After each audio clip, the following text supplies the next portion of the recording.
đây.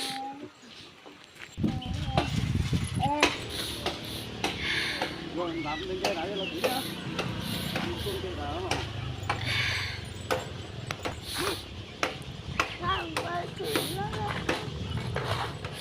Đó có ảm bên má này giá cái phố nó có.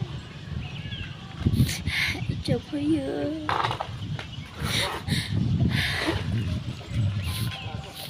Được trên ơi. Chị leo.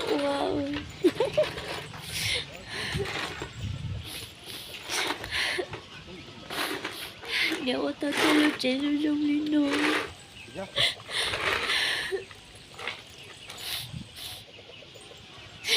Nó cho nó cho một dù phèo luôn.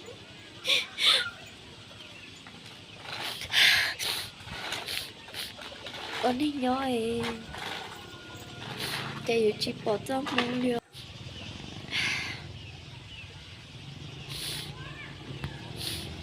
Em đi em. Em ơi. Yêu.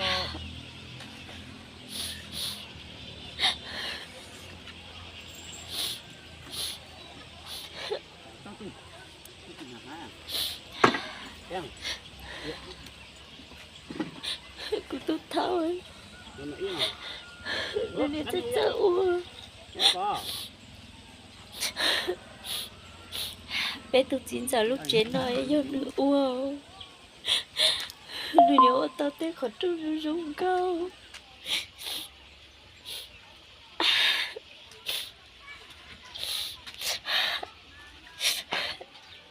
Cô đi nhìn cho nữ luôn nó. Cho thằng ấy tụ của tôi 9 giờ lúc trên nói.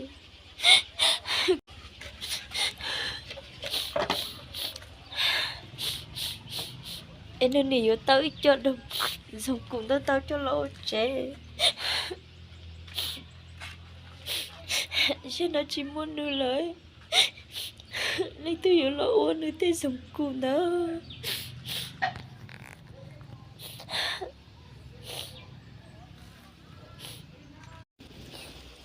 Cha chứ nói này chú yêu ít lên.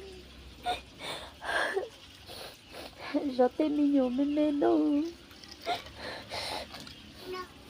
Em mình nhiều nè cô cua. Chỉ muốn lấy từ lớn rồi dùng gì á.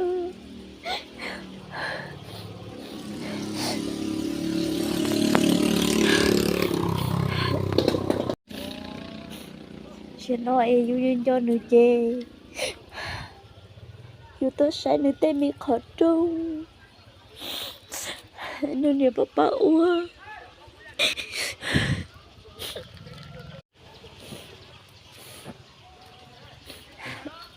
Đó tao tết khó trai nô. Em đi cho nữa sẽ tê ua.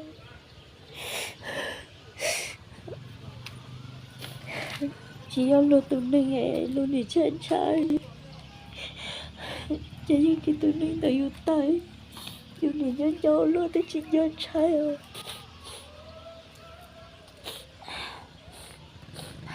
Mình nữa. Mình nữa quá chiều. Lo. Tụi mình nữa chúa.